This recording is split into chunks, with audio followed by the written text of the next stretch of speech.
It's the worst of the CBC for August 9th, 2019, the show where I watch the CBC so you don't have to. I'm happy to report that today was not bad. Today was much better than yesterday, and for the most part, they did a good job on some stories. Now, there's still some structural problems in what they address, what they don't address, and how they go about that.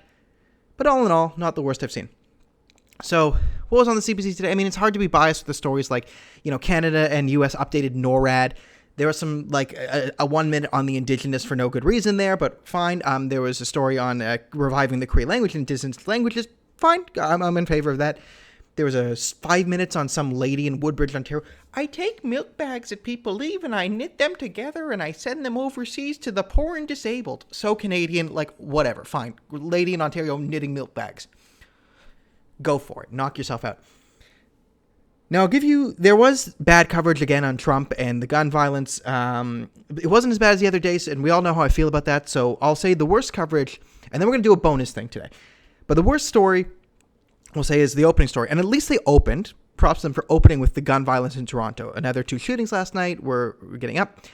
And they did say it's not just a gun problem, it's guns and gangs, and there are other things than just gun violence. There's a source of this, and I'm glad they said that. My problem is, we never talk about those sources. So we're able to nebulously talk about, there are other problems, but what are they?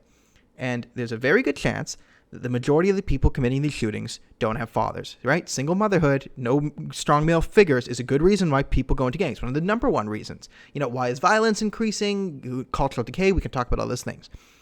But I find it disheartening, let's say, that in all this focus on our culture and toxic masculinity, what is toxic masculinity, right? It's construction workers whistling at women, toxic masculinity. However, probably the most toxic thing a man can do, the worst display of manliness, is to walk out on his family, right? Why is walking out on your family never sort of talked about in the toxic masculinity circle? When's the last time you heard a gender studies professor say, you know what the problem with toxic masculinity? It's men leaving their families because they want to be sexually frivolous and lazy and they don't want to take responsibility. I think that's the number one issue of toxic masculinity if we actually want to look at data. But making the left look at data, that's a whole other story. So before we get to the number one omission, I'm just going to talk about a bonus thing from the CBC. This is my opinion on one of the news stories. And it's hard to be biased. And again, it's fine they brought this up. Christian Lee Baxter.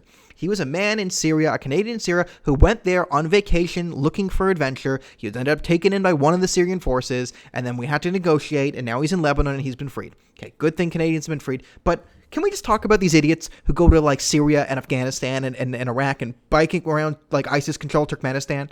Stop it. Right? There's no embassy in Syria for Canada, as there shouldn't be, because screw Bashar al-Assad, screw ISIS, and screw everyone else in that, and Hezbollah and everyone else there.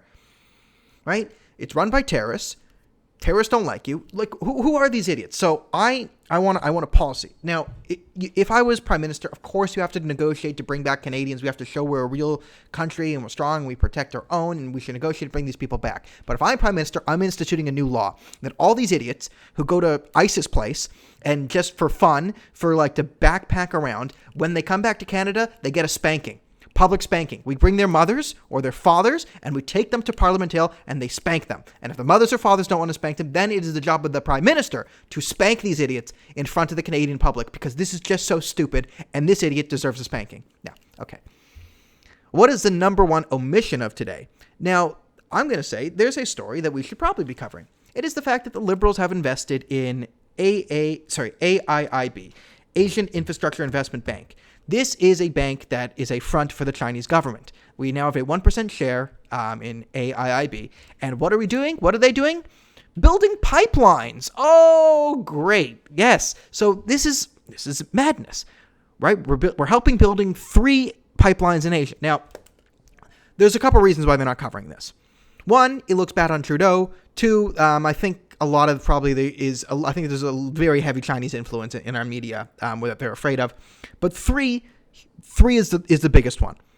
And this is why they're not covering it, because the justification for these pipelines that are being given, and I think it's a good justification, is it is helping people in Berlin get off of coal and help them use the natural gas. They're saying, rightfully so, these pipelines are good because they're going to be environmentally friendly.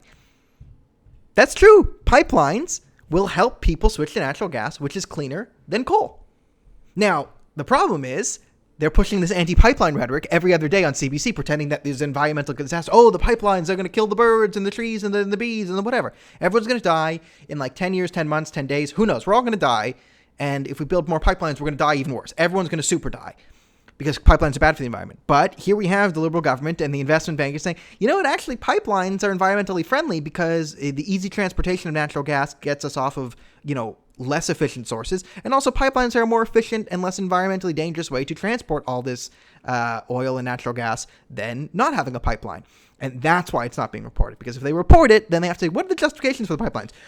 Well, actually, pipelines aren't as bad as we've been making them seem. So that is the number one omission. The fact that the Canadian government is investing in a Chinese bank for the Chinese government. Well, we're in a trade war with China. This is like borderline treason, except it can't be treason because it's the Canadian government who has a problem with China. So the Canadian government undermining the Canadian government by screwing, is this seditious? I don't know what this is. This is stupid, right? How are we financing a Chinese bank to build pipelines with Captain Stupid? Oh my God, I hate him. So that's the number one omission, is someone should have said something about that. All in all, today's episode only gets a 3 out of 10 on the Rosemary Barton scale, because for the most part, it wasn't that bad. And as we know, it can get a lot worse than this. So thank you so much for watching. I will see you Sunday, as there will be no episode tomorrow for the worst of the CBC.